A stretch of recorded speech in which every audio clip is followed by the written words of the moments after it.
Qu'est-ce que la vie dans ce monde?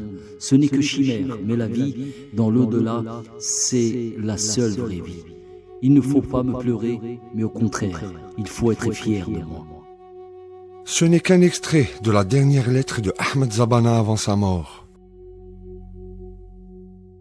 Au petit matin du 19 juin 1956, la sentence appliquée sans aucune possibilité de recours. Ahmed Zabana est lâchement exécuté par les autorités coloniales par guillotine. Il avait 30 ans. Lieu de mémoire de la guerre de libération nationale, le musée central de l'armée à Alger, baptisé défunt président Chadli Ben Jdid, retrace et relate les faits marquants de la guerre de libération et l'histoire des résistances du peuple algérien. C'est dans cet espace chargé de symboles que l'on trouve l'arme du crime de cette tristement célèbre journée du mois de juin. La guillotine ayant servi à l'exécution de Zabana est exposée au coin, dans un vaste espace dédié à cette date marquante et sombre de l'histoire de l'Algérie. On se croirait dans la cour de Serkadji, 68 ans plus tôt.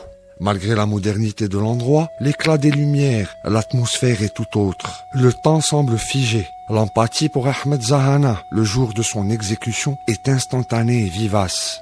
Regardant de près cette horrible machine de décapitation, on se trouve amorphe, tétanisé, à la limite de l'arythmie. Le couperet de la guillotine menaçant, les coups se serrent, les muscles se tendent. Tout autour, des portraits et des toiles disposées. Un Zabana au visage calme et serein. Un sourire flegmatique, au regard avisé et bienveillant. Un martyr à la présence rassurante et salvatrice, pour des visiteurs à la recherche d'une ressource de vie.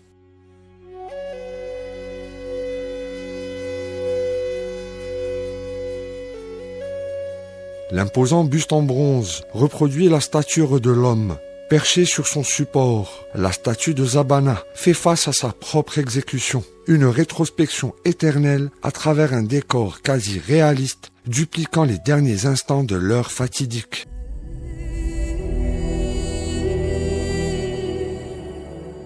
Incarcéré dans la prison de Barberousse, renommée depuis prison de Serkadji, Zabana attend son heure dans l'un des cachots du couloir de la mort. Il est harcelé, frappé, maltraité, torturé sans relâche par ses geôliers. Un supplice qui dure des mois, sans jamais altérer ses convictions ni sa dignité.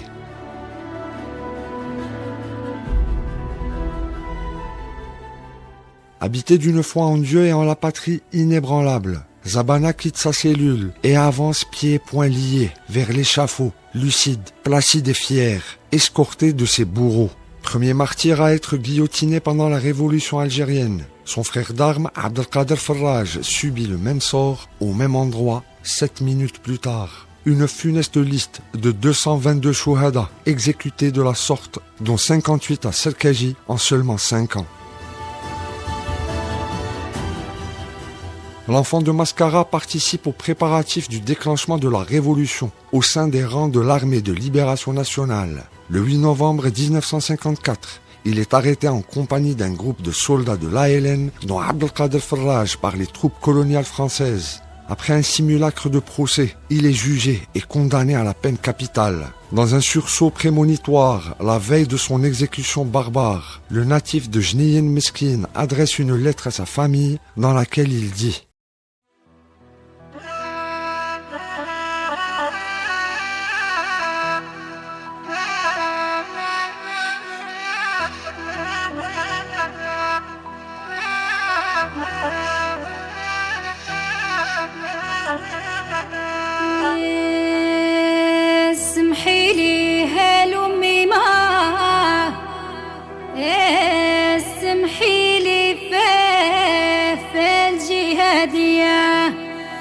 اسمح الباب وليدي مرسولة من عنده العالية. Mes chers parents, ma chère mère, je vous écris sans savoir si cette lettre sera la dernière, et cela, Dieu seul le sait. Toutefois, s'il m'arrive quoi que ce soit, il ne faut pas croire que c'est fini parce que mourir pour la cause de Dieu, c'est la seule vie éternelle et mourir pour la patrie n'est qu'un devoir. Et votre devoir à vous, c'est celui d'avoir sacrifié l'être qui vous est le plus cher. Une ultime confession poignante d'un fils à ses parents. Un adieu synonyme de retrouvailles dans un monde meilleur. Enfin, recevez peut-être le dernier bonjour de votre fils et frère qui vous a toujours chéri. Bonjour à toi, chère mère, à papa, à Noura, à El Houari, à Halima, à El Habib, Fatma, Khaira, Salah, Darrar, et à toi, mon cher frère Abdel Qader, ainsi qu'à tous ceux qui partageront votre peine. Dieu est grand et le seul, juste, votre fils et frère qui vous embrasse bien fort. Hamida.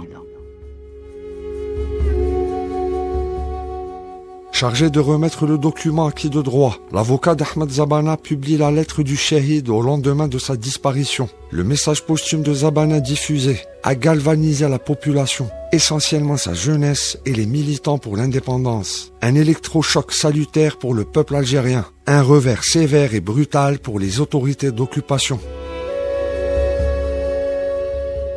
Animé par un immense sentiment anticolonial et un féroce esprit nationaliste et indépendantiste, Ahmed Zabana incarne le modèle patriote de tout un peuple. Une jeunesse dévouée au combat et à la liberté. Son sacrifice et son dévouement continuent d'inspirer les générations actuelles et futures. Un exemple de résistance et de dévotion, symbole de lutte contre l'oppression coloniale et l'aspiration à la liberté. Son destin de héros était écrit. Il a affronté sa destinée. Un acte de bravoure à jamais dans la postérité.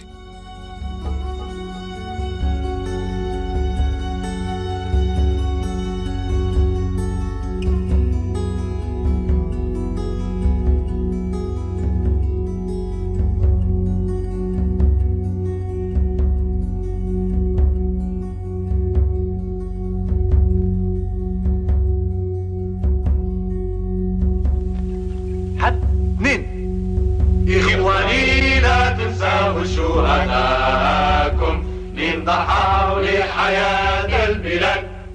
مين؟ إخواني لا تنسوا شهداءكم من ضحوا لحياة البلاد. مين؟ بالدموع والدماء ذو تراكم حرب الأهل والصحبة مع الأولاد. مين؟ صوتهم من القبور يناديكم اسمعوا لهذا الصوت يا عباد. مين؟ الاتحاد عنواننا تضحية شعارنا حرية غايتنا يحيى الوطن. مين؟ للوطن نبيع كل انفسنا لا نرضى بمعيشة الهوان.